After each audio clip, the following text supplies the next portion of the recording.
Now, I love transfer swaps. I love them. One player at a club, it's not working out. Another player at a club, it's not working out. They swap. And their careers reignite. But I never ever thought I would be sat telling you guys, maybe, just maybe, potentially, Dušan Vlahović leaving Juventus for Milan. And in return, Milan letting go of Theo Hernandez. Before I even give my opinion, who's the real winner? Like, that's the question that I have to every single one of you guys watching it. Whether you're a Milan fan, whether you're a Juve fan, whether you're just a Serie A fan, whether you're just a football fan in general. Who's the actual winner in this deal? Scrap finances, okay? Don't talk to me about Juventus are letting go of a player that's getting the highest amount of wages in this area. I'm talking about strictly football, impact on a pitch. Who's really benefiting? Because for me, I've sat down, I've tried to think it out. I don't know. Like, okay, let's start off with Milan's perspective. Milan are letting go of a fullback. On his day, one of the best. That is a fact. On his day, one of the best. But why are they letting him go? He's had a very, very, very poor 12 months. He comes across like a diva at times. Like, he wants everything to go his way. He wants people to pamper to his needs. Like, in the past 12 months, Theo Hernandez hasn't really carried himself the best off the pitch, on the pitch, in terms of mentality, in terms of being a winner. And Milan are looking at him and saying, on top of everything, the fact that you're not really agreeing to a new deal, the fact that you've turned down a move to Al Hilal, which is now slightly hampered our summer plans because we were relying on that money. You're refusing to go to Saudi, but there's no other club coming in for you. So you might have now just forced us into this position where we would just have to let you go on a swap deal. Because in return, we get a player that Allegri truly wants. But I still look at Theo Hernandez and say, 26, 27. The main left back for France. On his day, you could seriously make a case, one of the best fullbacks in the world. And it's not as if he's in the twilight years of his career. I've always said Theo Hernandez, and to be fair, I've always said this about Dušan Vlahović as well. I just think a change of environment. A change of environment will change their entire career around. And you know what's funny? I feel like both of them are going through similar things at their clubs, and both of them have got the same flaws. Because I could look at Theo Hernandez and say, mentally, he's not there. Like, he's not the most consistent in performances, the way he carries himself. Like, when the chips are down and you need somebody to step up, it's never usually Theo Hernandez, especially as of late. The same can be said about Dušan Vlahović. When the chips are down and you're looking at the highest paid player in the Serie A, the highest paid player at Juve, the marquee signing to replace Cristiano Ronaldo from a few years ago, he never ever steps up. And then they go and get themselves dragged into the wrong type of things, arguing with fans, and I don't know.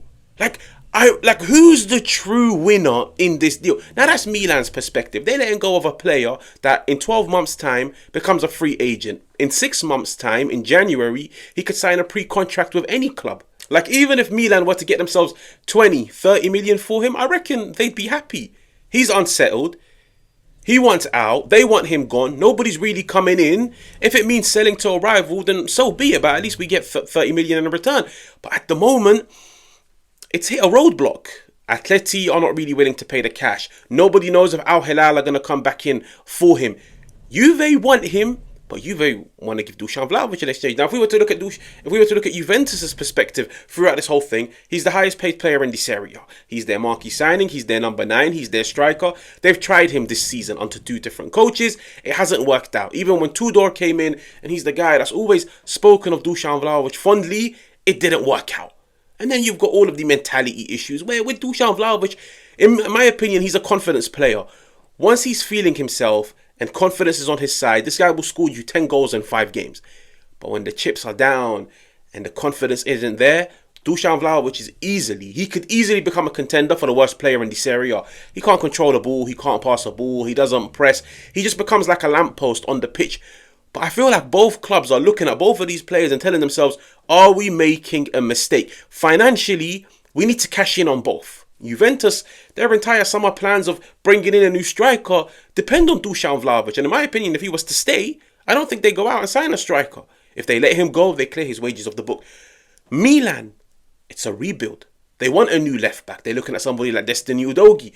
But they need to know what the future holds with Theo Hernandez. Like, it's even reached a period where if Theo Hernandez doesn't get the move, they'll exile him from the team.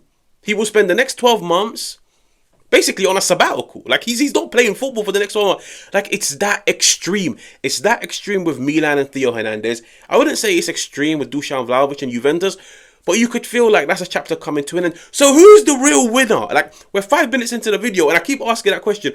Who is the real winner in this deal? And in my opinion, I'll be completely honest with you guys. In my opinion, if I had to pick a side, I probably edge more towards Juventus being the winners. I'll be honest with you guys. Theo Hernandez, he goes to Juventus. They are taking a massive, massive, massive gamble, okay? But the one thing that we do know, Theo Hernandez, towards the end of the season, his form began to pick up. There was a bit more consistency once Sergio Conceição moved into the 3-4-3. Now, we know Igor Tudor, he wants to play a back three system. So if Theo Hernandez was signed, he would be deployed as a wing-back. I'm looking at it and telling myself, Juventus could seriously, if both perform and both find that rhythm and that consistency and that hunger in their stomach, Juventus could have Cambiasso on one side, Theo Hernandez on the other side. That's 2 wing-backs on their day, because they've got the ability and they've shown it throughout their careers. You could seriously make a case. They have the best wing-back pairing in the Serie A. Like, the only other team that competes with it is probably Inter, where they've got Luis Enrique from Marseille, who's a solid player. They've got Di Marco and they've got Dumfries. But I'll be honest with you guys, somebody could seriously sit down and make a case. Theo Hernandez, there was a period where he was the best fullback in the world, period.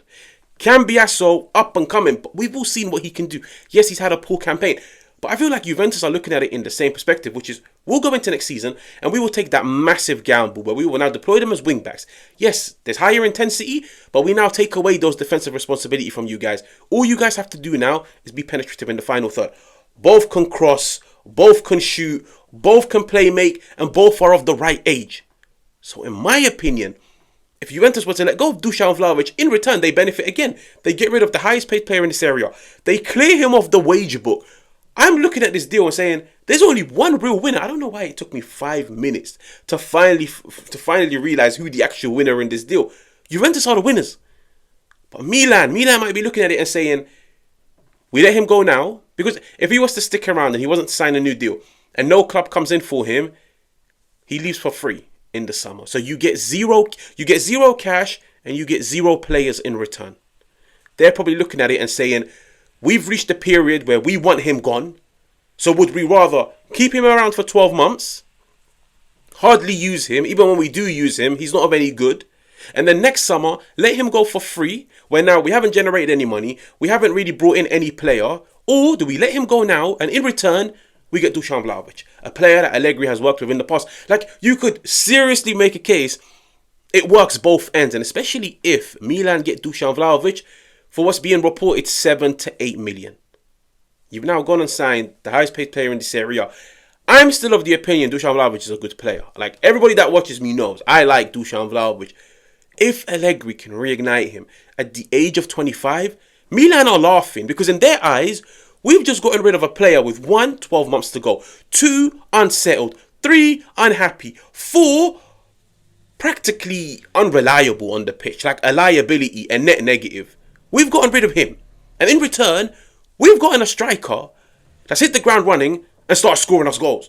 And I feel like if this deal was to happen, both parties will be very hesitant once they put pen to paper. Because it could be one of those transfer swaps that we look back in 12 months' time and say, this is what got Milan back in the Champions League positions. This is what got Milan to compete for a Scudetto. Like, you have to bear in mind, they're playing 1 game next season, a week. They could do the impossible.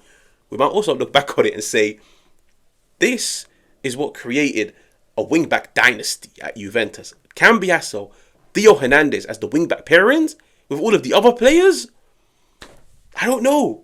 But one part of me truly believes this deal wouldn't happen. Like, I can't look at myself and convince myself that Juve would take the gamble in strengthening Milan, and Milan would take the gamble in strengthening Juve. As much as I feel like both clubs are looking at it and focusing on the positives and how it could benefit them, I think it's a big risk. And if I had to look at it, I see a 70-30 split where I see this entire deal 70% in favour of Juve 30% in favour of Milan. But that's not how football works. That football's not a percentages game. It's not a ratio game.